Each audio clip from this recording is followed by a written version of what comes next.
ओम साईराम। आज हूँ गुरुवार। मो बाबांकर पारायण व्रत बसई कलश बसई। आज हूँ तार शेष दिन, अष्टम दिन। गत गुरुवार रे मो बाबा कलश बसई। आपण मैंने भी आसतु आज बाबा को देखी जाए।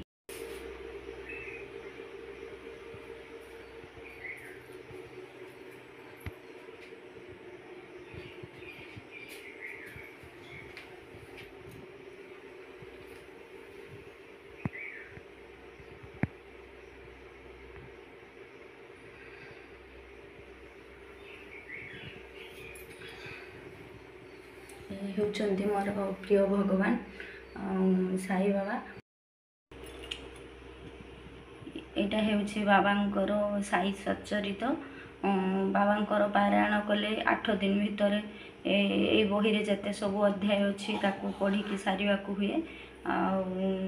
आज मोर शेष दिन। मु भी बाबांकर पारायण बही को पढ़ी की सारी सारे।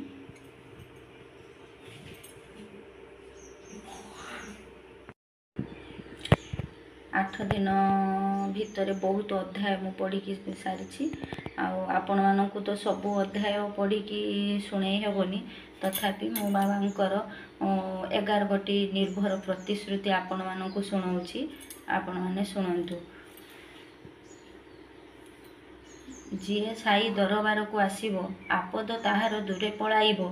साई दरबार पाहाच चढ़िले, दुखी रूपी चेर रहे रसा तले।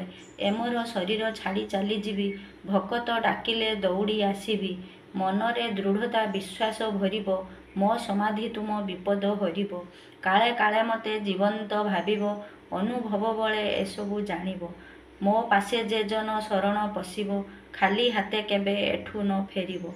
जाहार जेभली भावना मनर, साई होइथान्ते से रूपे ताहार।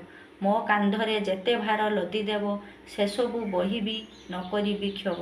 मो भंडारे सबु ऐश्वर्य भरिछि, जहा माग देवी सत मु कहुछि। काय मन वाक्ये जहा मो ठारे, अति प्रिय ऋणी मु ताहा ठारे। धन्य मोर एही एकनिष्ठ भक्त, जहा ठारे सदा होइछि मु प्रीत। बाबांकर ये पारायण रे प्रतिदिन 4 थर आरती हुए। भोर हुए काकड़ आरती, द्विपहर मध्याह्न आरती, संध्या बेले धूप आरती और रात्रि रे सेज आरती। मो बाबांकर 4 थर आरती करि पारेनी।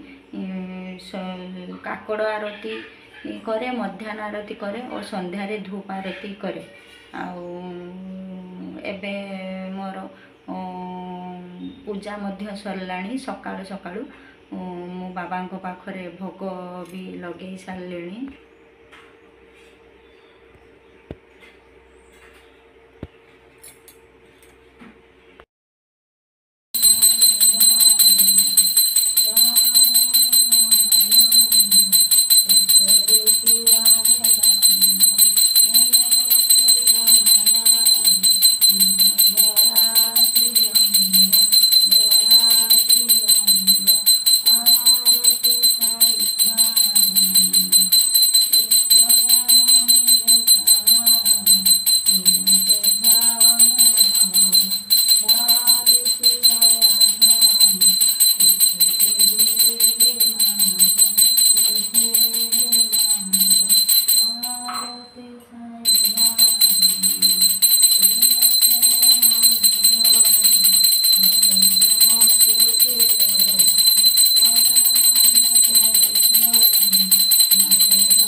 ଏବେ ବାବାଙ୍କର ମଧ୍ୟାହ୍ନ ଆଳତି ସରିଗଲାଣି।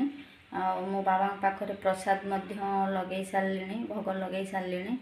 ଆଉ ଯଦି ବାବାଙ୍କର ଆଶୀର୍ବାଦ କେବେ ମୋ ଉପରେ ଆଉ ଥରେ ପଡ଼େ, ମୁଁ ପାରାୟଣ ପ୍ରଥମ ଦିନରୁ ଆପଣମାନଙ୍କୁ କିଛି ବାବାଙ୍କ ବିଷୟରେ କହିବି। ମୁଁ ଭାବୁଛି ଆପଣମାନେ ବି ସମସ୍ତେ ବାବାଙ୍କ ଆଶୀର୍ବାଦରେ ଆଶ୍ରିତ ହୁଅନ୍ତୁ ଓ ସମସ୍ତେ ବାବାଙ୍କୁ ଶ୍ରଦ୍ଧା କରନ୍ତୁ। ଏହା ହିଁ ମୋର ବାବାଙ୍କ ପାଖ